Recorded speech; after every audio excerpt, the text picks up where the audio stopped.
Ngayong araw mga master, July 17 ay may apat na paaralan sa Region 1 na nakatanggap ng Notice of Cash Allocation NCA para sa 2024 cash allowance ng mga public school teacher.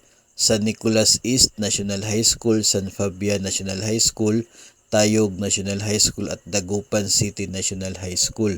Pare-pareho po yan sa Region 1. NCA na po yan ng cash allowance. So, hopefully by next week maging available na sa account ng kanila pong paaralan ito pong allocation na ito para by July 29 ay maibigay na nila sa mga personnel, no, mga eligible teachers. So, ito pa lamang po yung nakita natin sa Region 1 na mayroon po natanggap na Notice of Cash Allocation for the cash allowance.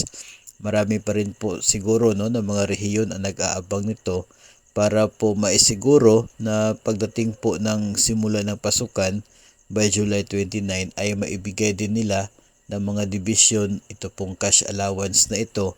5,000 po yan para sa bawat eligible na public school teacher.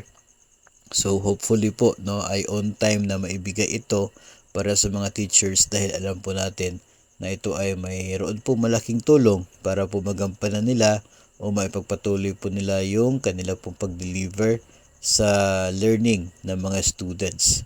Magagamit kasi yung pera na yan pambili ng mga kagamitan na kanila pong pwedeng gamitin sa delivery ng pagtuturo sa mga mag-aaral. So abangan po natin yan by July 29 kung sino-sino po yung mga tatanggap ng cash allowance on time.